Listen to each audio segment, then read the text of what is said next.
الله نور السماوات والأرض مثل نوره كمشكاة فيها المصباح في زجاجة الزجاجة كأنها كوكب دري يوقد من شجرة مباركة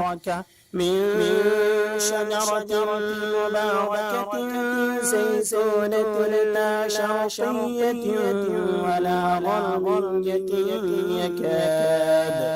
يكاد زيتها يضيء ولو تمسسه نور على نور يهدي الله لنوره من يشاء ويضرب الله الأمثال للناس والله بكل شيء عليم. إن الحمد لله نحمده ونستعينه ونستغفره ونعوذ بالله من شرور أنفسنا وسيئات أعمالنا من يهده الله فلا مضل له ومن يضلل فلا هادي له أشهد أن لا إله إلا الله وحده لا شريك له وأشهد أن محمدا عبده ورسوله يا أيها الذين آمنوا اتقوا الله حق تقاته ولا تموتن إلا وأنتم مسلمون يا أيها الناس اتقوا ربكم الذي خلقكم من نفس واحدة وخلق منها زوجها وبث منهما رجالا كثيرا ونساء واتقوا الله الذي تساءلون به والأرحام إن الله كان عليكم رقيبا يا أيها الذين آمنوا اتقوا الله وقولوا قولا سديدا يصلح لكم أعمالكم ويغفر لكم ذنوبكم ومن يطع الله ورسوله فقد فاز فوزا عظيما. أما بعد فإن خير الحديث كتاب الله وخير الهدي هدي محمد صلى الله عليه وسلم وشر الأمور محدثاتها وكل محدثة بدعة وكل بدعة ضلالة وكل ضلالة في النار. حاضرین جمعہ اور پردہ نشین خواتین اسلام، جس موضوع سے متعلق آج میں آپ سے گفتگو کروں گا وہ ہمارے معاشرے کا ایک اہم موضوع ہے، لیکن اس موضوع کو میں آپ کو اس عظیم مہینہ رمضان سے متعلق جوڑ کر کے پیش کروں گا۔ ہم جانتے ہیں کہ رمضان سے متعلق اہل علم یہ کہتے آ رہے ہیں کہ ایک تربیت کا مہینہ ہے۔ ہر باب میں یہاں ہماری تربیت ہوتی ہے، عبادات میں، معاملات میں، رہن سہن میں، صدق و صفا میں، امانت داری میں، مختلف پہلوؤں سے ہماری تربیت ہوتی ہے، اس کی ہم تازگی محسوس کرتے ہیں۔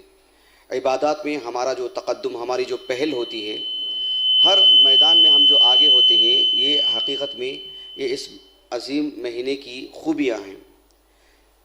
ایک آیت کریمہ ہے قرآن مجید کی جو اس عظیم مہینے کی مناسبت سے ہم ہر جمعہ سنتے ہیں۔ رمضان المبارک کا مہینہ آتا ہے تو یہ آیت کریمہ ہم سنتے ہی رہتے ہیں۔ مجھے لگتا ہے کہ آپ لوگوں کو آیت کریمہ یاد ہوگی۔ اللہ تعالیٰ نے فرمایا یا ایھا الذین آمنوا کتب علیکم الصیام کما کتب علی الذین من قبلکم لعلکم تتقون۔ یہ جو آیت کریمہ ہے رمضان کی مناسبت سے ہم بارہا سنتے آ رہے ہیں۔ آپ اندازہ لگائیے کہ رمضان کا لازمی تقاضا یہ ہونا چاہیے کہ ہمارے اندر تقوی آئے، اور ایک حدیث مبارکہ ہے اسے بھی ہم بکثرت سنتے ہیں۔ اس حدیث کو سنیے گا، پھر میں اپنے اصل موضوع سے متعلق گفتگو کروں گا انشاءاللہ۔ وہ حدیث مبارکہ کیا ہے؟ صحیح بخاری اور صحیح مسلم کی حدیث ہے، متفق علیہ حدیث ہے۔ اللہ کے رسول علیہ الصلوۃ والسلام کے ایک صحابی ابو ہریرہ رضی اللہ عنہ، یہ جو حدیث مبارکہ ہیں صحیح بخاری میں کتاب الصوم اور صحیح مسلم میں کتاب الصیام میں ہیں۔ ابو ہریرہ رضی اللہ عنہ کہتے ہیں کہ آپ علیہ الصلوۃ والسلام نے فرمایا کہ اذا جاء رمضان فتحت ابواب الجنہ وغلقت ابواب النار وصفدت الشیاطین۔ یہ حدیث آپ نے سنا ہوگا بارہا، لیکن جو ہے اس حدیث کے ایک لفظ پہ غور کیجیے آپ۔ اللہ کے رسول علیہ الصلوۃ والسلام نے فرمایا جب رمضان کا مہینہ آتا ہے تو فتحت ابواب الجنہ، عربی زبان میں فتحہ یا فتحہ کا جو اس کے اندر معنوی قوت آتی ہے، اہتمام کے ساتھ دھیرے دھیرے کھولنا، اور ایک سے زائد دروازے ہیں جنت کے، تو جنت کے دروازوں کو اہتمام کے ساتھ کھولا جاتا ہے۔ وغلقت ابواب النار، اور اس کے دروازوں کو بند کیا جاتا ہے۔ وصفدت الشیاطین، اور شیاطین کو جکڑ دیا جاتا ہے۔ صفدہ کے معنی کیا ہیں عربی زبان میں؟ خود اللہ کے رسول نے اس کا معنی بتلایا صلی اللہ علیہ وسلم۔ صحیح بخاری ہی کی ایک حدیث آتی ہے کتاب بدء الخلق میں، آپ علیہ السلام نے سلسلۃ الشیاطین کہا کہ شیطان کو جکڑ دیا جاتا ہے. شیطان کو جب جکڑ دیا جاتا ہے تو وہ ہمیں زیادہ تکلیف نہیں دے پاتا، زیادہ ستا نہیں سکتا ہے، زیادہ بہکا نہیں سکتا ہے. آپ جانتے ہیں اس کو جو قید کیا جاتا ہے، کیسے قید کیا جاتا ہے. ہم جیسے سنتے آتے ہیں صرف ایک ہی بات نہیں کہ اسے جو ہے کسی طرح سے بیڑی میں جکڑ دیا جاتا ہے، وہ ایک ہی معنی نہیں ہے، وہ بھی ایک معنی ہے. ایسے بھی جکڑ دیا جاتا ہے کہ اللہ سبحانہ و تعالیٰ نے اس کے اندر اتنی کمزوری رکھی ہے کہ وہ کسی انسان پر سوار نہیں ہو سکتا، ایک مسلمان پر. آصف زدگی کی میں بات کر رہا ہوں. ہم ہمارے معاشرے میں دیکھتے ہیں کہ بڑی تعداد میں مسلمان، غیر مسلمین میں بھی ہے، یہ ہندوؤں میں، نصارہ میں، دیگر لوگوں میں، آپ یوٹیوب پر یہ سب دیکھ سکتے ہیں. اور عام جو عبادت خانے ہیں عام لوگوں کے، ان میں بھی جا کر دیکھ سکتے ہیں. لیکن افسوس کے ساتھ یہ بات کہنا پڑتا ہے کہ مسلمانوں میں بھی اور سلفی حضرات میں بھی ایسی بڑی تعداد آپ کو مل جائے گی، مردوں کی، خواتین کی، جو اس طرح کی شکایت کرتے ہیں کہ جو ہے ہمارے گھرانے میں ایک آدمی پر جن سوار ہو چکا ہے. ایک عام سی بات ہو چکی ہے. اسی موضوع سے متعلق میں گفتگو کروں گا اور رمضان سے جوڑ کر کے. ہماری 1400 سال کی تاریخ میں ایک عظیم عالم دین ہیں جو علاج و معالجے میں بہت شہرت رکھتے ہیں، بہت مقام رکھتے ہیں. یہ پوری 1400 سال کی تاریخ کی بات کر رہا ہوں. یعنی وہ صرف معالج نہیں ہیں، وہ اپنے وقت کے عظیم عالم دین، عظیم مجاہد، عظیم قلمکار، ایک انقلابی شخص. ہر میدان میں ان کا نام آپ سنیں گے. علاج کے میدان میں بھی وہ اپنے آپ میں سب سے عظیم معالج ہیں. وہ صرف معالج نہیں تھے. جیسے آج ہم دیکھتے ہیں ایک بہت بڑے عالم دین ہو تو وہ معالج ہی نہیں ہوتے، یا کوئی معالج ہیں تو صرف معالج ہیں، کچھ اور کام وہ نہیں کرتے. لیکن یہ جو شخص ہیں جو عظیم عالم دین ہیں، کئی کتابوں کے مصنف ہیں، بلکہ ہماری 1400 سال کی تاریخ میں خیر القرون کے بعد اتنا عظیم عالم دین ملنا مشکل ہے. وہ اپنے آپ میں عظیم معالج بھی تھے. وہ بے شمار لوگوں کا علاج کر چکے ہیں. ان کے تجربے کی روشنی میں آج آپ کے سامنے یہ باتیں رکھوں گا کہ کیوں کر ایسے حادثات ہوتے ہیں ہمارے گھرانوں میں. شیخ الاسلام ابن تیمیہ رحمہ اللہ اپنے وقت کے بہت عظیم معالج، وہ خود کہتے ہیں کہ میں نے اتنے لوگوں کا علاج کیا ہے کہ وہ شمار میں لانا مشکل ہے. ان کے ایک شاگرد ہیں ابن القیم رحمہ اللہ، وہ زاد المعاد میں لکھتے ہیں کہ ہمارے استاذ محترم نے اتنے لوگوں کا علاج کیا اور طرح طرح کا علاج کیا کہ وہ حد احساس سے خارج ہے، شمار کرنے سے خارج ہے.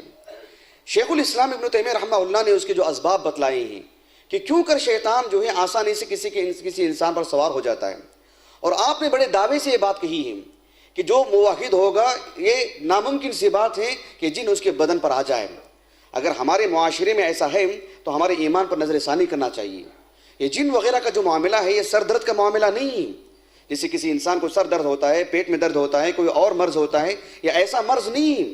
یہ مرض ہے ہمارے ایمان کی کمی کا، یہ مرض ہے ہمارے دلوں کی ظلمت اور دلوں کی تاریکی کا. اسی وجہ سے وہ آتے ہیں ہمارے بدن پر. ورنہ یہ ناممکن سی بات ہے کہ ہمارے معاشرے میں، ہمارے گھرانوں میں کسی انسان پر یہ آ کر کے سوار ہو جائے. شیخ الاسلام ابن تیمیہ رحمہ اللہ نے جو باتیں ہمارے سامنے رکھی ہیں علاج و معالجے کی تجربے کی روشنی میں، وہ باتیں میں آپ کے سامنے رکھوں گا. کل باتیں نہیں، کچھ باتیں میں آپ کے سامنے رکھوں گا وقت کی قلت کی وجہ سے. شیخ الاسلام ابن تیمیہ رحمہ اللہ کی ایک کتاب ہے مجموع الفتاوی، جس میں آپ کی فتاووں کو جمع کیا گیا ہے. اور آپ کی ایک اور کتاب ہے جو اپنے موضوع کی بڑی منفرد کتاب ہے، کتاب النبوات. اس میں اس حدیث مبارکہ جو میں نے آپ کے سامنے پڑھی ہے کہ آپ علیہ السلام نے فرمایا کہ جب رمضان کا مہینہ آتا ہے تو صفدت الشیاطین، شیاطین کو قید کر دیا جاتا ہے. عربی زبان میں صفدہ یعنی اسفد یسفد، اسفاد یہ عربی زبان کا لفظ ہے. اس کی معنی آتی ہے قید کرنا. جیسے قرآن مجید میں یہ لفظ آیا ہے سورۃ صاد میں، اللہ تعالیٰ نے سلیمان علیہ السلام کو جو حکومت عطا فرمائی تھی، جن آپ کے لیے کام کرتے تھے، بڑی بڑی عمارتیں بناتے تھے، زمین میں سمندر میں غوطہ لگاتے تھے، اور ساتھ میں وہ بہت سارے شیاطین کو، جن کو قید بھی کر کے رکھتے تھے.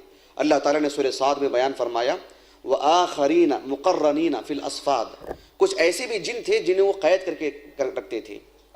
قیامت سے متعلق اللہ تعالیٰ نے کہا سورۃ ابراہیم میں وَتَرَى الْمُجْرِمِينَ يَوْمَئِذٍ مُقَرَّنِينَ فِي الْأَصْفَادِ، یہ قیامت کے دن جب جہنمی کو اللہ تعالیٰ جہنم میں ڈال دے گا تو جہنمیوں کو ایک ساتھ رکھ کر کے اللہ تعالیٰ قید کر دے گا ان کو. اسفاد یعنی قید کرنے کے معنی میں. تو یہاں پر قید کرنے کا معنی کیا ہے؟ صفدت الشیاطین، کہ شیطان قید کر دیے جائیں گے. کیا معنی ہے اس کا؟ ابن تیمیہ رحمہ اللہ فرماتے ہیں کہ یہ بات کتاب و سنت سے ثابت ہے، اجماع سے ثابت ہے کہ ایک صائم کو، ایک روزے دار کو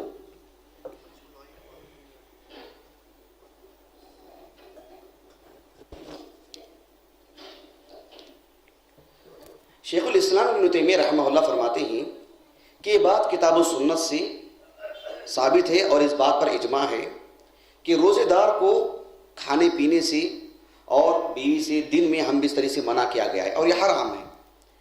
ابن تیمیہ رحمہ اللہ نے فرمایا کہ وَلَا رَيْبَ أَنَّ الدَّمَ يَتَوَلَّدُ مِنَ الطَّعَامِ وَالشَّرَابِ، کہ بات بالکل واضح ہے کہ انسان کے بدن میں جو خون پیدا ہوتا ہے وہ کھانے پینے سے پیدا ہوتا ہے۔ فَإِذَا أَكَلَ أَوْ شَرِبَ اتَّسَعَتْ مَجَارِيَ الشَّيْطَانِ، اور جب انسان کھاتا ہے پیتا ہے تو پھر وہ اس کی جو رگیں ہوتی ہیں تھوڑی کشادہ ہو جاتی ہیں جس میں شیطان آسانی سے آ جا سکتا ہے۔ ایک حدیث آتی ہے صحیح بخاری کی اور صحیح مسلم میں بھی موجود ہے، آپ علیہ الصلوۃ والسلام نے فرمایا ان الشیطان یجری من ابن آدم مجرى الدم، جس طرح سے رگوں میں خون کا دورانیہ ہوتا ہے بالکل ویسے ہی شیطان انسان کے رگوں میں اسی دوران آتے جاتا رہتا ہے۔ ابن تیمیہ رحمہ اللہ نے فرمایا حالت صوم میں، روزے کی حالت میں چونکہ کھانا پینا نہیں ہے، کھانے پینے کی وجہ سے خون کا تولد، خون کی پیداوار بھی کم ہوتی ہے تو اس کے لیے وہ چیزیں تنگ ہو جاتی ہیں جس کی وجہ سے وہ آنا جانا اس کے لیے آسان نہیں ہے، یہ معنی ہے اس حدیث مبارکہ میں۔ اسی لیے ابن تیمیہ رحمہ اللہ نے فرمایا کہ صفدت الشیاطین، شیطان کو قید کر دیا جاتا ہے۔ کیا مطلب ہے اس کا؟ مطلب یہ ہے کہ شیطان انہیں زیادہ بہکا نہیں سکتا، زیادہ گمراہ نہیں کر سکتا، کیونکہ اس کے لیے قید کی بات ہے۔ اس کی رگوں میں جو عام دنوں میں عام جو رفتار ہوتی ہے اس کی رفتار دھیمی ہو جاتی ہے۔ کہا کہ ضعفت قوتہم ومعاملتہم، کہا کہ اس کا جو معاملہ ہوتا ہے اور اس کی جو قوت ہوتی ہے وہ کمزور ہو جاتی ہے، اس لیے کہ خون کا دورانیہ کم ہوتا ہے۔ فلم يستطيعوا ان يفعلوا في رمضان ما يفعلوا في غیرہ، کہ غیر رمضان میں جو شیطان آسانی سے ایک انسان کو بہکا سکتا ہے، وسوسے ڈال سکتا ہے، وہ رمضان کے مہینے میں اسی لیے نہیں کر سکتا کہ اس کے لیے آنے جانے کا راستہ زیادہ تنگ ہو جاتا ہے۔ المصفت یعنی المقید، اسے قید کر دیا جاتا ہے۔ شیخ الاسلام ابن تیمیہ رحمہ اللہ نے کہا کہ آپ علیہ الصلوۃ والسلام نے ایسے نہیں کہا کہ جب رمضان کا مہینہ آتا ہے تو شیاطین کو موت دے دی جاتی ہے، ایسے نہیں کہا۔ کہا کہ فلم یقل ماتوا، بلکہ شریعت نے یہ بات کہی کہ جو صفدت الشیاطین، شریعت نے ایسی بات نہیں کہی ہے کہ انہیں مار دیا جائے گا، کہا کہ انہیں قید کر دیا جائے گا، اور قید جب کر دیا جاتا ہے تو ایک قیدی اپنی طاقت کے بقدر اذیت پہنچاتا ہے۔ ایک صائم، ایک روزے دار، اس کا تقوی، اس کا ایمان، اور وہ جس قدر اپنے صوم کے، اپنے روزے کی تحفظ کرتا ہے، حفاظت کرتا ہے، وہ اتنا ہی وہ شیطان کے لیے ایک دافع چیز بن جاتی ہے، اتنا ہی دفاع کرتا ہے وہ، اور جتنا کمزور ہوگا اس کا روزہ اسی کے بقدر شیطان اسے اذیت پہنچا سکتا ہے۔ بہرحال یہ خلاصہ تھا ایک جو روزے دار کو کھانے پینے سے منع کرنے کی حکمت سے متعلق۔ یہ صرف خارجی چیز نہیں ہے، اس کو آپ حقیقی معنوں میں سمجھیں، اس کو ایک حقیقی معنوں میں سمجھیں، صرف اتنا نہ سمجھیں کہ شیاطین کو جکڑ دیا جاتا ہے، وہ بھی ایک معنی ہے۔ یہ بھی معنی ہے کہ کھانے پینے سے خون کا جو تولد، خون کا جو پیداوار ہوتی ہے وہ بھی شیاطین کو اپنے اندر جو، کیونکہ شیطان جاتے جاتے رہتا ہے ہمارے رگوں کے ساتھ، خون کے ساتھ ہمارے رگوں میں، تو یہ چیز بھی اس کے لیے بڑی مؤثر ثابت ہوتی ہے۔ شیخ الاسلام ابن تیمیہ رحمہ اللہ نے ایک اور بات یہ بھی کہی ہے کہ شیاطین کے اندر اللہ سبحانہ و تعالیٰ نے ایک مومن کی، ایک نیک شخص کی، ایک عبادت گزار کی اتنی ہیبت اللہ سبحانہ و تعالیٰ نے رکھی ہے کہ آسان کام نہیں ہے کہ اس کے بدن پر وہ سوار ہو جائے۔ آپ پورے معاشرے پہ نظر ڈالیے، کن حضرات کے بدن پر جن سوار ہوتا ہے، آپ غور کر کے دیکھیے، جو اسباب ان کے اندر ہوتے ہیں، ناپاکی ان کے اندر ہو سکتی ہے، عبادات سے غافل ہو سکتے ہیں، ذکر و اذکار کی کمی ہو سکتی ہے، اللہ سبحانہ و تعالیٰ کے حقوق اور بندوں کے حقوق میں کمی ہو سکتی ہے، الایمان بالیوم الآخر میں کمی ہو سکتی ہے۔ یہی وجہ ہے کہ بآسانی ان کے بدن پر داخل ہو سکتا ہے وہ۔ پھر یہ کیا مناسبت ہے؟ ایسے ہی لوگوں کے بدن پر داخل ہوتے ہیں جن کی علاج و معالجے ہوتے ہیں، آپ ان حضرات کو دیکھیں، آپ ایسی باتیں ہوتی ہیں۔ میں بڑے دعوے کے ساتھ یہ بات کہہ رہا ہوں، واللہ کہہ رہا ہوں میں آپ کو، منبر رسول پہ کھڑے ہو کے، میں نے 1400 سال کی تاریخ آپ کے سامنے رکھ رہا ہوں، مجھے ایسے نہیں معلوم ہے کہ کسی صحابی پر جن داخل ہوا ہو۔ ایک دو واقعے ملتے ہیں ایک چھوٹے سے بچے پر جسے مغرب کے بعد باہر نکلنے کی وجہ سے بچہ رو رہا تھا، اس کا علاج کیا اللہ کے رسول نے علیہ السلام، اور ایک لونڈی جو تہذیب، تمدن اور علم اور آگاہی سے دور، اس کے بدن پر جن داخل ہوا تھا۔ ایک دو واقعے ملتے ہیں عہد نبوی میں۔ عام صحابہ سے متعلق مجھے بتلائیے، تابعین ہیں، تبع تابعین ہیں، محدثین ہیں، بڑے علماء ہیں، ان کے دور کے نیک لوگ ہیں، اس کے بعد کے ادوار ہیں، میں نے تاریخ چھان کے آپ کے سامنے بات رکھ رہا ہوں. مجھے نہیں معلوم ہے کہ کتب ستہ کی جتنے روات ہیں 10,000 کے قریب کسی کی زندگی میں یہ بات بھی لکھی ہو کہ جو ہے ان کے اوپر، ان کے بدن پر یا ان کے گھرانے میں کسی شخص پر جن سوار ہوا تھا. ایک بھی مثال نہیں ملتی ہے. یا اللہ سبحانہ و تعالیٰ نے اس کا علاج ہمارے ہاتھ میں رکھا ہے. ہم نیک ہوں، ہم صالح ہوں، ہم عبادات میں اچھے ہوں، مجھے اور میرا گھرانہ اس سے پاک ہو سکتا ہے. اس معاشرے میں ایسے ہی لوگوں پر جن داخل ہو سکتا ہے جن کا ایمان کمزور ہو، جو عبادتوں میں کمزور ہوں، الایمان بالیوم الاخر کے اندر جن کے اندر نہیں ہے، تقدیر پر جن کے پاس ایمان نہیں ہے، ایمان ہے لیکن شعور نہیں ہے، ایسے لوگوں سے وہ کھیل سکتا ہے. یہ ناممکن سی بات ہے. یہ تو نص سے ثابت ہے. اللہ سبحانہ و تعالیٰ نے سورۃ الحجر میں بیان فرمایا کہ شیطان کو جب اللہ سبحانہ و تعالیٰ نے دھتکارا تو اس نے کہا کہ قال رب بما اغویتنی لأزینن لهم فی الارض ولأغوینہم اجمعین الا عبادک منہم المخلصین قال هذا صراط علی مستقیم ان عبادی لیس لک علیہم سلطان. یہ سورۃ الحجر کی آیت کریمہ ہے. اللہ رب العالمین نے فرمایا کہ شیطان نے کہا کہ اے اللہ جو تو نے مجھے گمراہ کیا ہے. دیکھیے گمراہی کی نسبت کو اس نے اللہ کی طرف کی، نعوذ باللہ. یہ سوء ادب ہے. کہا کہ تو نے جو مجھے گمراہ کیا ہے میں بھی گناہوں کو تیرے بندوں کے سامنے اچھا بنا کے پیش کروں گا، انہیں گمراہ کروں گا، میں انہیں اپنے راستے پہ لاؤں گا. اللہ تعالیٰ نے کہا کہ ھذا علی صراط مستقیم، یہ وہی راستہ ہے تجھ کو اور تیرے سارے کارندوں کو اور نیک لوگوں کو، سب کو میرے پاس پہنچنا ہے، سب کو میں جزا اور سزا دوں گا میں. لیکن ان عبادی لیس لک علیہم سلطان، میرے جو نیک بندے ہیں اس پر تیرا کوئی داؤ چلنے والا نہیں. کسی طور پر بھی تو اسے گمراہ نہیں کر سکتا، تو اسے بہکا نہیں سکتا، تو ان کے بدن پر بھی داخل نہیں ہو سکتا ہے. یہ معنی ہے اس کا. اللہ سبحانہ و تعالیٰ نے قرآن مجید میں فرمایا سورۃ النحل میں کہ فَإِذَا قَرَأْتَ الْقُرْآنَ فَاسْتَعِذْ بِاللَّهِ مِنَ الشَّيْطَانِ الرَّجِيمِ إِنَّمَا سُلْطَانُهُ إِنَّهُ لَيْسَ لَهُ سُلْطَانٌ عَلَى الَّذِينَ آمَنُوا وَعَلَى رَبِّهِمْ يَتَوَكَّلُونَ إِنَّمَا سُلْطَانُهُ عَلَى الَّذِينَ يَتَوَلَّوْنَهُ وَالَّذِينَ هُمْ بِهِ مُشْرِكُونَ. یہ سورۃ النحل کی آیات ہیں. ان 3 آیاتوں میں اللہ تعالیٰ نے کہا کہ جب تم قرآن مجید کو پڑھو تو تعوذ کر لیا کرو، اعوذ باللہ من الشیطان الرجیم پڑھ لیا کرو. اور اللہ سبحانہ و تعالیٰ نے فرمایا کہ انہ لیس لہ سلطان، شیطان کا کوئی تسلط نہیں ہے. شیاطین ہوں، جن ہوں، ان کا کوئی تسلط نہیں ہے ہمارے نیک بندوں پر. جو لوگ ایمان لائے، جو لوگ اپنے رب پر توکل کرتے ہیں، ان پر ان کا کوئی داؤ چلنے والا نہیں، کسی طرح ان پر غلبہ ہونے والا نہیں ہے، کسی طرح وہ ان کے راستے پہ حاوی نہیں ہو سکتے ہیں، ان پر وہ غالب کبھی نہیں آ سکتے ہیں. انما سلطانہ علی الذین یتولون، وہ شیاطین انہی پر غالب آ سکتے ہیں جو ان کے دوست ہیں، جو ان کے یار ہیں، جو اس کے بہکاؤ میں آ جائیں گے، جو گمراہ ہو جائیں گے، جو نیکیوں سے غافل ہوں گے. کیا ہمارے اور ان میں فرق نہیں ہے؟ جو لوگ نیک ہوں، صالح ہوں، شیطان ان کے ساتھ بھی کھیلے، اور جو لوگ بدترین ہیں اور بے عمل ہیں، اللہ پر ایمان نہیں رکھتے ہیں، یا جو ہے مطلب مذہب پرستی میں جو ہے ملوث ہیں، ان میں اور ایک موحد میں کوئی فرق نہیں ہے. شیطان کے پاس فرق ہونا چاہیے. پھر بھی ہمارے بدن پر آتے ہیں تو کہیں نہ کہیں توحید میں خلل ہے ہماری، کہیں نہ کہیں عبادتوں میں خلل ہے ہماری. بڑے افسوس کے ساتھ کہنا پڑتا ہے کہ سلفی حضرات میں اتنی شرح بڑھتی جا رہی، اتنی بڑی تعداد ہے معالجین کی بھی اور علاج کے نام پر جانے والوں کے لیے بھی. اس پہ کسی کو دکھ نہیں ہوتا ہے کیا؟ کسی کو افسوس نہیں ہوتا ہے کیا کہ ہمارے پاس توحید ہونے کے باوجود، ہم اپنے آپ کو سلفی کہنے کے باوجود یہ کیا کیسے ممکن ہے کہ ایک جن، ایک شیطان ہمارے بدن پہ داخل ہو جائے؟ یہ ناممکن سی بات ہونی چاہیے تھی. قرآن مجید نے تو صاف لفظوں میں کہا. سورۃ الاسراء میں اللہ سبحانہ و تعالیٰ نے فرمایا وَاسْتَفْزِزْ مَنِ اسْتَطَعْتَ مِنْهُمْ بِصَوْتِكَ وَأَجْلِبْ عَلَيْهِمْ بِخَيْلِكَ وَرَجِلِكَ وَشَارِكْهُمْ فِي الْأَمْوَالِ وَالْأَوْلَادِ وَعِدْهُمْ وَمَا يَعِدُهُمُ الشَّيْطَانُ إِلَّا غُرُورًا إِنَّ عِبَادِي لَيْسَ لَكَ عَلَيْهِمْ سُلْطَانٌ وَكَفَى بِرَبِّكَ وَكِيلًا. اللہ تعالیٰ نے کہا کہ شیطان سے اللہ تعالیٰ نے کہا کہ تو اپنی آواز سے جس کو پھسلانا چاہتا ہے پھسلا لے، یعنی موسیقی کے ذریعے سے، گانے بجانے کے ذریعے سے، گانے کے آلات کے ذریعے سے، تو جس کو چاہتا ہے اپنا دوست بنا لے سکتا ہے. اور پھر جو تیرے کارندے ہیں، جو تیرے بہکاوے میں آتے ہیں، چاہے وہ جن ہو، چاہے وہ انسان ہو، جو بھی تیرے راستے پر آتے ہیں، اور تو جس طریقے سے بھی انسان کے مال میں، انسان کے اولاد میں تو شریک ہونا چاہے، یعنی انسان کے اولاد میں یعنی زنا کے طور پر، اور انسان کے مال میں یعنی حرام کاری کے طور پر، اگر کسی کا 1 روپے کا بھی حرام کا ہو، شیطان داخل ہو سکتا ہے اس کی کمائی میں اور پوری طریقے سے شریک ہو سکتا ہے. اللہ سبحانہ و تعالیٰ نے فرمایا کہ تیرے اس کام میں سب آ سکتے ہیں، لیکن ان عبادی لیس لک علیہم سلطان، میرے بندوں پر تیرا کچھ ہونے والا نہیں. کس طرح سے ہونے والا نہیں؟ صرف گمراہ نہیں کر سکتا ہے شیطان نیک بندوں کو، موحدین کو صرف شیطان بہکا نہیں سکتا ہے، صرف انہیں غافل نہیں کر سکتا ہے یا ان کے بدن پر بھی داخل نہیں ہو سکتا ہے، سب معانی اس کے اندر ہیں۔ یہ کون سی آڑ ہے کہ سب چیزیں ہو سکتی ہیں، اور ساری چیزوں سے شیطان کے لیے جو آڑ ہے سوائے بدن میں داخل ہونے کے لیے؟ ایسی بات نہیں۔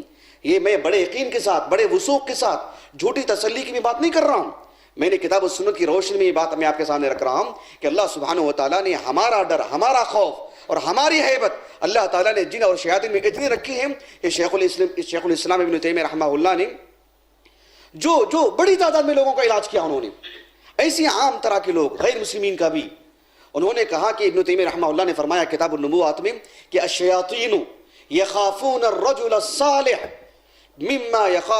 اعظم مما یخافہ فجار الانس، کہا کہ انسانوں میں جو برے لوگ ہیں، انسانوں میں جو بے عمل لوگ ہوتے ہیں، اللہ سبحانہ و تعالیٰ ان کے دلوں میں نیک لوگوں کی ایک محبت ڈال دیتا ہے، ایک ہیبت ڈال دیتا ہے، ایک خوف ڈال دیتا ہے۔ ایک شخص نماز تو نہیں پڑھ رہا ہے، ایک شخص عبادتیں نہیں کر رہا ہے، حتیٰ کہ ایک غیر مسلم کو بھی رکھ لیں، اس کے دل میں اللہ سبحانہ و تعالیٰ ایک نیک کام کرنے والے کی، ایک متشرع مسلمان کی، آپ تجربہ بھی کر کے دیکھ لے سکتے ہیں۔ جو لوگ نمازوں کے پابند ہیں، جن کا لباس، جن کے چہرے خالص اسلامیانہ ہیں، غیر مسلمین کے دل میں اللہ تعالیٰ ان کی ایک صرف محبت میں ایک عقیدت بھی ڈال دیتا ہے، مجموعی طور پر ایک ہاتھ ہو سکتے ہیں، اللہ سبحانہ و تعالیٰ ان کی ایک ہیبت بھی ڈال دیتا ہے، ان کا ایک خوف بھی ڈال دیتا ہے رب العالمین۔ جب ایک برے لوگ جو ہوتے ہیں ان کے دلوں میں بھی اللہ تعالیٰ ایک خوف ڈال دیتا ہے، آسانی سے وہ کسی طور پر بھی ان کے خلاف کوئی کارروائی نہیں کر سکتے ہیں، باتیں کر سکتے ہیں، کارروائی کرنا آسان نہیں ہے۔ شیخ الاسلام ابن تیمیہ رحمہ اللہ نے کہا الشیاطین یخافون الرجل الصالح، ایک نیک آدمی سے شیاطین جتنے برے انسان اچھے انسانوں سے، نیک انسانوں سے، موحدین سے ڈرتے ہیں، خوف کھاتے ہیں، اس سے کہیں زیادہ جن اور شیاطین کے دل میں اللہ نے ہیبت ڈال رکھی ہے۔ یہ آسان کام نہیں کہ وہ ہمارے گھر کے کسی فرد کے بدن پر آ جائیں۔ اگر ہمارے گھرانے کی صورتحال اچھی ہو تو، اگر ہمارے گھرانے میں دینداری ہو، اگر ہمارے گھرانے میں سبحان اللہ اللہ تعالیٰ کی شریعت ہو، ہم بڑے یقین سے یہ بات کہہ سکتے ہیں۔ ہمیں ایسے گھرانے ملتے نہیں، ایسی تاریخ ملتی نہیں، کہیں نہ کہیں ایسی کوئی بات ہو سکتی ہے تبھی جا کر کی بات ہوتی ہے۔ شیخ الاسلام ابن تیمیہ رحمہ اللہ نے ایک بات یہ بھی کی ہے کہ جو وہ جگہیں جہاں اللہ سبحانہ و تعالیٰ کی عبادت ہوتی ہے، وہ جگہ جہاں اللہ تعالیٰ کی شریعت کو پڑھنے پڑھانے والے زیادہ ہوتے ہیں، وہ جگہ جہاں اللہ سبحانہ و تعالیٰ کی شریعت کی تابعداری کرنے والے لوگ زیادہ ہوتے ہیں، جہاں موحدین زیادہ ہوتے ہیں، وہاں پر جن اور شیاطین کا زیادہ جو ہے چلتا نہیں، زیادہ آتے نہیں ہیں، وہ زیادہ رہتے نہیں ہیں۔ وہ یا تو وہ ویران جگہوں میں رہیں گے، یا تو وہ ایسے لوگوں کے درمیان رہیں گے جو اللہ تعالیٰ کی شریعت سے غافل رہتے ہیں، جہاں اللہ سبحانہ و تعالیٰ کی عبادتیں نہ ہوتی ہوں، جہاں موحدین نہ ہوتے ہوں، وہیں ہو سکتے ہیں زیادہ۔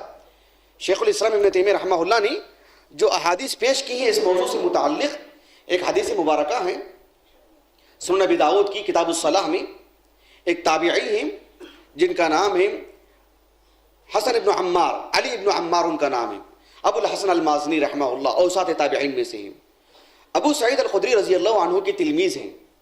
وہ کہتے ہیں کہ ابو سعید الخدری رضی اللہ عنہ نے کہا کہ آپ علیہ الصلوۃ والسلام نے فرمایا کہ الارض کلھا مسجد، زمین جو بھی ہے سب اللہ سبحانہ و تعالیٰ نے یعنی میرے لیے پاک کر دیا ہے کہ ہم جہاں کہیں بھی ہوں نماز پڑھ سکتے ہیں۔ کچھ جگہیں ہیں جن کی ممانعات ثابت ہیں۔ اس حدیث مبارکہ میں آپ علیہ السلام نے فرمایا کہ الا الحمام والمقبرہ، حمامات اور قبرستان، یہاں پر آپ علیہ السلام نے نماز پڑھنے سے منع فرمایا۔ کعبۃ اللہ کے اوپر پڑھنے سے نماز منع کیا ہے، یا جو ہے راستے میں چلنے سے جو راستے ہیں وہاں پر نماز پڑھنے سے جو منع کرنے والی جو حدیث آتی ہے سنن ترمذی کی، وہ سندن ثابت نہیں ہے۔ آپ علیہ السلام کی یہ جو حدیث مبارکہ ہے کہ الارض کلھا مسجد الا الحمام والمقبرہ، یہ حدیث صحیح ہے۔ آپ علیہ السلام کی اس حدیث مبارکہ کو رکھ کر کے ابن تیمیہ نے کہا کہ مساجد میں جہاں 5 وقتہ نماز ہوتی ہوں، جہاں لوگ نمازوں سے بہت پہلے آ جاتے ہوں، نماز پڑھنے کے بعد بہت دیر سے جاتے ہوں، جہاں لوگ بیٹھ کر کے قرآن پڑھتے ہوں، جہاں صبح شام دروس ہوتے ہوں، جہاں موحدین کا آنا جانا ہوتا ہو، یہ ناممکن سی بات ہے کہ شیاطین اور جن وہاں آ کر کے غلبہ حاصل کر لیں، وہاں آ کر کے رہ جائیں، وہاں سکونت اختیار کر لیں۔ یہ بالکل غلط سی بات ہے۔ جیسے لوگوں کے درمیان مشہور ہے نا کہ رات کے 12 بجے نہیں آنا چاہیے، اکیلے مسجد میں نہیں آنا چاہیے، نہیں آنا ہے مت آئیے، کسی کو خوف ہے مت آئیے، لیکن اس اعتقاد کے ساتھ کہ وہاں پر جن اور شیاطین ہوتے ہیں، یہ ایک بھدی بات ہے۔ یہ اگر رہتے بھی ہو تو اگر میں اور آپ آ جائیں، موحدین آ جائیں، کتاب و سنت کے پڑھانے والے آ جائیں، ان کو راستہ صاف کرنا پڑے گا، ہم کو نہیں، ان کو باہر نکلنا پڑے گا، ہم کو نہیں۔ یہ میں ایسی احمقانہ جرات کی بات نہیں کر رہا ہوں، میں آپ کو بہت ہی بصیرت کی روشنی میں آپ کے سامنے بات کر رہا ہوں. اللہ کے رسول علیہ السلام نے اس حدیث مبارکہ میں جو بات بیان فرمائی ہے، آپ دیکھو ایک آیت کریمہ ہے سورۃ النور کی. اللہ تعالیٰ نے فرمایا فی بیوت اذن اللہ ان ترفع ویذکر فیہا اسمہ یسبح لہ فیہا بالغدو والآصال. اللہ تعالیٰ نے مساجد کو بیوت اللہ نے کہا جہاں اللہ سبحانہ و تعالیٰ کے ذکر کی بلندی ہوتی، ذکر بلند کیا جاتا ہے، یعنی نمازوں کے ذریعے سے، قرآن مجید کی تلاوت کے ذریعے سے، اذکار کے ذریعے سے، نمازیوں کی، موحدین کی آنے جانے کی وجہ سے مسجدوں میں جو رونق ہوتی ہے، جو اللہ سبحانہ و تعالیٰ کے نام کا جو غلغلہ ہوتا ہے، یہ کیسے ممکن ہے کہ وہاں پر شیطان آ جائے؟ یہ ذرا عجیب بات نہیں لگتی ہے ہم لوگوں کو؟ اس پہ عجیب سا محسوس نہیں ہوتا ہے؟ یہ کیسے ہم محسوس کر لیتے ہیں؟ وہ تو ان کی وہ جگہ ہیں جہاں اللہ سبحانہ و تعالیٰ کی یاد سے لوگ غافل ہوں. آپ اس حدیث مبارکہ کو سامنے رکھیے جو صحیح مسلم کی ہے. ابو جابر بن سمرہ رضی اللہ عنہ، ان کے ایک شاگرد ہیں جعفر بن ابی ثور رحمہ اللہ، وہ کہتے ہیں کہ جابر بن سمرہ رضی اللہ عنہما نے بیان کیا کہ ایک شخص نبی کریم صلی اللہ علیہ وسلم کے پاس آئے اور آ کر کے کہا کہ اللہ کے رسول، میں یعنی جہاں بکریاں باندھی جاتی ہیں، مرابض الغنم، وہاں نماز پڑھ سکتا ہوں میں؟ اللہ کے رسول نے کہا کہ یعنی ہاں تم چاہے تو پڑھ سکتے ہیں. آپ علیہ السلام سے انہوں نے کہا کہ اللہ کے رسول کیا میں جہاں مبارک الابل، جہاں اونٹ باندھے جاتے ہیں، آج کل ایسی حاجتیں نہیں ہیں، جب مسئلے کی حاجت تھی تو تب اللہ کے رسول نے یہ بات کہی علیہ السلام کہ وہاں نہیں پڑھنا چاہیے. یعنی جہاں بکریاں باندھی جاتی ہیں وہاں پڑھنے کی اجازت دی آپ نے، جہاں اونٹ باندھے جاتے ہیں وہاں پڑھنے سے منع کیا آپ نے. مسئلہ صرف گندگی کا نہیں ہے، گندگی تو دونوں جگہ ہوتی ہے، لیکن آپ علیہ السلام نے اونٹوں کے اندر جو شیاطین کی جو صفات ہیں، آپ علیہ السلام نے اس لیے وہاں پڑھنے سے منع فرمایا کہ خلقت الابل من الشیاطین، شیاطین کی جو خلقت کے جو مادے ہیں، ان کے اندر کی جو تیزی ہے، اللہ سبحانہ و تعالیٰ نے شیاطین میں اور اونٹوں میں تیزی والی بات ایک ہی رکھی دونوں کے اندر. اسی لیے اللہ کے رسول علیہ السلام سے جب پوچھا گیا کہ اللہ کے رسول کیا میں بکری کا گوشت کھاؤں تو کیا مجھے وضو کرنا چاہیے؟ اللہ کے رسول نے کہا کہ تتوضا ان شئت تتوضا وان شئت فلا، یہ تمہارے اختیارات میں سے ہے، چاہے تو وضو کرو چاہتے نہیں. لیکن جب یعنی اونٹ کا گوشت کھانے سے متعلق اللہ کے رسول سے پوچھا گیا تو آپ علیہ السلام نے فرمایا کہ ضرور کرنا چاہیے. یہ کیوں کہا اللہ کے رسول نے؟ علیہ السلام اونٹ کی جو خصائص ہیں، اونٹ کی جو صفات ہیں، اس میں اللہ سبحانہ و تعالیٰ نے شیطانی اوصاف بکثرت رکھی ہیں. اگر آپ اس کا دراسہ کریں گے، اس سے متعلق معلومات حاصل کریں گے، آپ کو یہ نبوی بات بالکل موافق نظر آئے گی آپ کو. آخری میں ایک بات، جن میں وقت ختم ہونے جا رہا ہے، 5 منٹ باقی ہیں، کہ ابن تیمیہ رحمہ اللہ نے فرمایا کہ شیاطین اور جن کا غلبہ اس لیے بھی ایسے لوگوں پر زیادہ ہوتا ہے جہاں تاریکی ہوتی ہے، جہاں اندھیرا ہوتا ہے، یا جن کے دلوں میں اندھیرا ہوتا ہے. شیاطین جہاں روشنی ہوتی ہے، جہاں جو جگہ منور ہوتی ہیں، وہاں زیادہ آتی نہیں ہیں. یحبون الظلم ویکرہون النور، وہ تاریکی کو پسند کرتے ہیں، وہ روشنی کو پسند نہیں کرتے ہیں، چاہے وہ روشنی ایسی روشنی ہو، چاہے وہ روشنی دلوں کی روشنی ہو. جس دل میں توحید کی روشنی ہو، جن آسانی سے غلبہ حاصل نہیں کر سکتے اس پر. ایک حدیث مبارکہ ہے صحیح بخاری کی، صحیح بخاری میں کتاب بدء الخلق، ابو ہریرہ رضی اللہ عنہ کہتے ہیں کہ آپ علیہ السلام نے فرمایا کہ اذا استجنح اللیل فکفوا صبیانکم، جیسے مغرب ہو جائے تو اپنے بچوں کو روک کے رکھو، باہر مت بھیجو ان کو. فإن الشیاطین تنتشر حینئذ، اس لیے کہ شیاطین اسی وقت باہر نکلتے ہیں، اسی وقت نکلتے ہیں باہر اور اسی وقت اذیت پہنچتے ہیں. ہمارے گھرانوں میں بچے اگر رات میں روتے ہوں زیادہ بغیر کسی وجہ کے، کوئی مرض نہیں، پیٹ میں درد نہیں، کوئی اور وجہ نہیں، بھوک بھی نہیں ہے، اور رو رہے ہیں، آپ رقیہ کیجئے ان پر، آپ جو ہے معوذتین پڑھ کر کے ان کو دنگ کیجئے، آپ دیکھیں گے افاقہ ہوگا اس پر. اس لیے کہ شیاطین کے اثرات ہوتے ہیں وہ اگر بچوں کو باہر بھیجتے ہیں تو. اسی لیے اللہ کے رسول علیہ السلام نے منع فرمایا. قرآن مجید کی اس آیت کریمہ پہ غور کیجئے آپ. اللہ تعالیٰ نے فرمایا کہ قل اعوذ برب الفلق من شر ما خلق ومن شر غاسق اذا وقب. غاسق رات کے حصے کو بولتے ہیں، یعنی جب مکمل رات ہو جائے، جیسے سورج غروب ہو جائے، رات جیسے آگے بڑھتی ہے، اس وقت کی پناہ کیوں مانگنے کی تعلیم دی گئی؟ اس لیے کہ شیاطین کے نکلنے کا وقت ہے. ایسے میں ہمیں زیادہ تحفظ کرنے کی ضرورت ہے، زیادہ اہتمام کرنے کی ضرورت ہے. جو نہیں کرتا ہے بہت ممکن ہے کہ شیطان اس پر غالب آ جائے، شیطان اس پر حاوی ہو جائے، ایسے ممکن ہو سکتا ہے. لیکن جو تحفظ کرے گا، جو اللہ سبحانہ و تعالیٰ کے عبادت میں رہے گا، عبادت سے مراد صرف نماز اور روزہ نہیں، بازار میں رہتے ہوئے بھی اللہ سبحانہ و تعالیٰ کی بندگی میں رہے گا، یقین مانیے کہ اللہ سبحانہ و تعالیٰ نے اس کے لیے روک رکھی ہے. صرف رمضان سے متعلق نہیں، غیر رمضان میں بھی اگر ہمارے اندر یہ تربیت چیز باقی رہتی ہے وہ ہمارے اوپر کبھی غالب نہیں آ سکتا ہے۔ شیخ الاسلام ابن تیمیہ رحمہ اللہ نے ایک عجیب و غریب بات کی۔ آپ نے کہا کہ دیکھیں جب اللہ کے رسول صلی اللہ علیہ وسلم نبی بنائے گئے، آپ کے نبی بنائے جانے سے پہلے کا جو جزیرۃ العرب ہے وہاں بڑے بڑے جادوگر تھے، بڑے بڑے کوہان تھے، کاہن قسم کے لوگ، جادوگروں کی بڑی تعداد تھی۔ جب اللہ کے رسول علیہ السلام نبی بن کر کے آئے اور جب آپ مکے میں 13 سال تھے، اس کے بعد جب آپ مدینے کو آئے تو مدینے میں بڑے بڑے جادوگر تھے۔ ابو بردہ الاسلمی صحابی رسول، بہت بڑے جادوگر تھے، وہ بڑے کاہن تھے۔ وہ لوگ غیب کی باتیں معلوم کرنے کے لیے دور دراز کا سفر کر کے مدینہ آتے تھے ان کے پاس معلوم کرنے کے لیے۔ جب آپ علیہ الصلوۃ والسلام آئے تو پھر جادوگروں کی جادوگری ختم ہو گئی، کیونکہ موحد تھے آپ، صحابہ میں توحید اور ایمان اور جو ہے اللہ سبحانہ و تعالیٰ کا خوف، اللہ سبحانہ و تعالیٰ کی عبادتوں کو انہوں نے اپنے اوپر نافذ کیا، مسجد ہی میں نہیں اپنے گھر میں بھی نافذ کیا، اپنی تجارت میں بھی نافذ کیا، اپنے سفر میں بھی نافذ کیا۔ تو پھر پورا جزیرۃ العرب ان جادوگروں سے خالی ہو گیا، پورا جزیرۃ العرب ان جن اور شیاطین سے خالی ہو گیا۔ یعنی ان کے لیے جگہ نہیں تھی، جہاں موحدین ہوتے ہیں وہاں اپنا راستہ نکال دیتے ہیں، راستہ بدل لیتے ہیں۔ ابن تیمیہ رحمہ اللہ نے کہا کہ جب پورے جزیرۃ العرب میں اللہ کے رسول تھے، صحابہ تھے، صحابہ کی تعلیمات تھیں، کہا کہ ہمیں ایسے واقعات نہیں ملتے ہیں صحابہ کے دور میں کہ کسی پر جن تھا اور کسی صحابی نے نکالا، تابعین کے دور میں بھی نہیں ملتے، پورے جزیرۃ العرب میں۔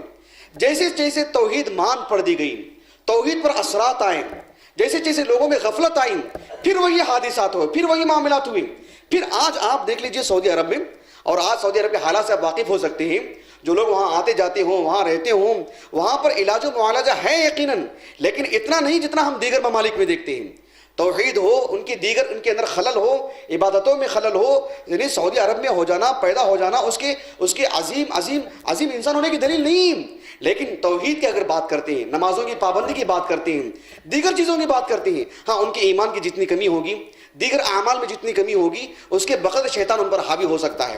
لیکن عمومی طور پر آپ دیکھ سکتے ہیں حرمین ہوں، دیگر مساجد ہوں، جہاں 24 گھنٹے قال اللہ قال الرسول ہو، جہاں موحدین کی کثرت ہو، جہاں شریعت کو نافذ کرنے والی بات ہو، وہاں پر شیاطین کا زیادہ غلغلہ نہیں ہو سکتا ہے، وہاں بدن پہ آسانی سے نہیں آ سکتا ہے۔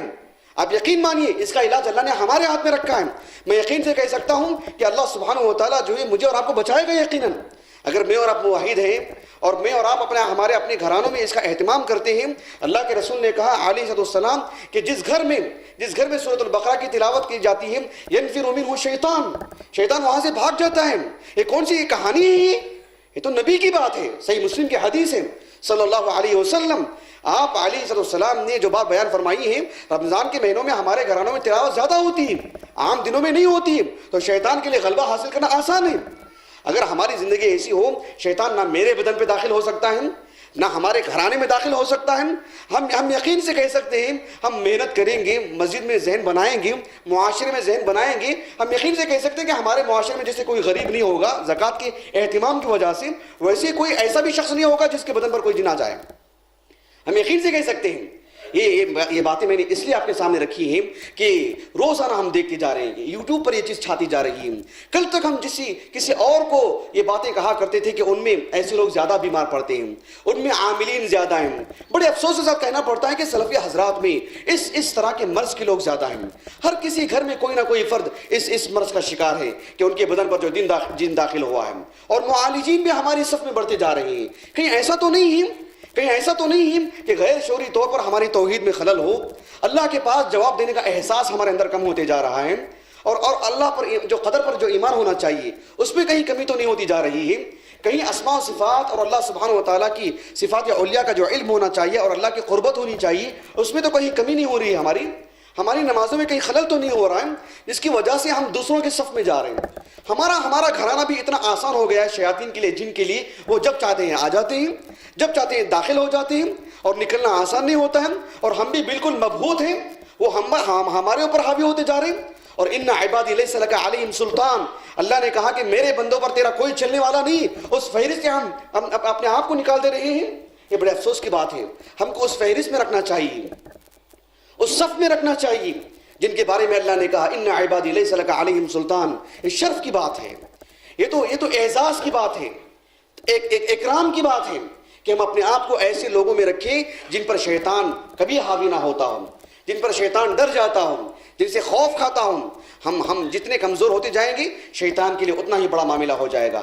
آخر میں ایک واقعہ میں آپ کو بتا دیتا ہوں اختصار کے ساتھ کہ ابن الجوزی نے ایک واقعہ نقل کیا ہے تلبیس ابلیس میں، کہ مطلب واقعی کے صحت کی بھی بات نہیں کر رہا ہوں میں، واقعی کے مطلب اس کی معنویت کی بات کر رہا ہوں کہ ایک شخص نے جو ہے مطلب ایک پتھر توڑنے کے لیے گیا جس کی عبادت کرتے تھے لوگ، تو شیطان نے کہا کہ جو ہے میں تمہارے لیے روزانہ ایک درہم دے دوں گا میں، اور وہ روزانہ بستر کے نیچے دیکھتا تھا، تکیے کے نیچے ایک درہم مل جاتا تھا، وہ ایک دن ایک درہم نہیں ملا تو توڑنے کے لیے گیا، تو شیطان نے کہا کہ اب تمہارے اندر وہ قوت نہیں ہے، اب تمہارے اندر وہ طاقت نہیں ہے۔ سبحان اللہ العظیم۔ تو دیکھیے اگر ہمارے اندر طاقت ہو، قوت ہو، ایمانی قوت ہو، یہ کبھی ہم پر حاوی نہیں ہو سکتا ہے۔ امام احمد بن حنبل رحمہ اللہ نے یعنی ان کے دور میں جو علاج کیا کرتے تھے، اس کے بعد ان کے تلامذہ بھی جاتے تھے، ان کی سوانح حیات پڑھ کر کے دیکھیں، ایک جن نے جو کسی بدن پہ داخل ہو گیا تھا، کہا کہ وہ امام احمد بن حنبل کی بات تھی کہ جن کی ایک آواز پہ ہم نکل جاتے تھے ڈر کر کے۔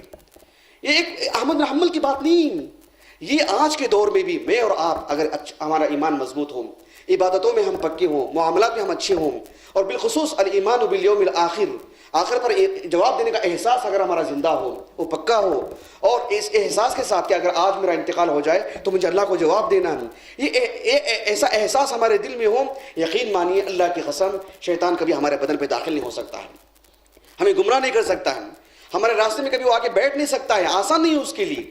اللہ تعالیٰ سے دعا ہے کہ اللہ تعالیٰ ہمیں موحد بنائیں، اللہ تعالیٰ ہمیں مضبوط ایمان والا بنائیں، اللہ تعالیٰ ہمارے معاشرے میں ہم جو افسوسناک صورتحال دیکھ رہے ہیں اللہ تعالیٰ اس سے ہمارے معاشرے کی حفاظت فرمائیں۔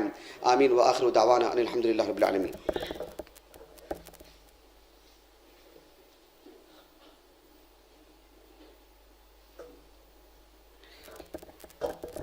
إن الحمد لله نحمده ونستعينه ونستغفره ونعوذ بالله من شرور أنفسنا وسيئات أعمالنا، من يهده الله فلا مضل له ومن يضلل فلا هادي له، أشهد أن لا إله إلا الله وحده لا شريك له وأشهد أن محمدا عبده ورسوله، يا أيها الذين آمنوا اتقوا الله حق تقاته ولا تموتن إلا وأنتم مسلمون، يا أيها الناس اتقوا ربكم الذي خلقكم من نفس واحدة وخلق منها زوجها وبث منهما رجالا كثيرا ونساء، واتقوا الله الذي تساءلون به والأرحام إن الله كان عليكم رقيبا، يا أيها الذين آمنوا اتقوا الله وقولوا قولا سديدا يصلح لكم أعمالكم ويغفر لكم ذنوبكم ومن يطع الله ورسوله فقد فاز فوزا عظيما، أما بعد فإن خير الحديث كتاب الله وخير الهدي هدي محمد صلى الله عليه وسلم وشر الأمور محدثاتها وكل محدثة بدعة وكل بدعة ضلالة وكل ضلالة في النار۔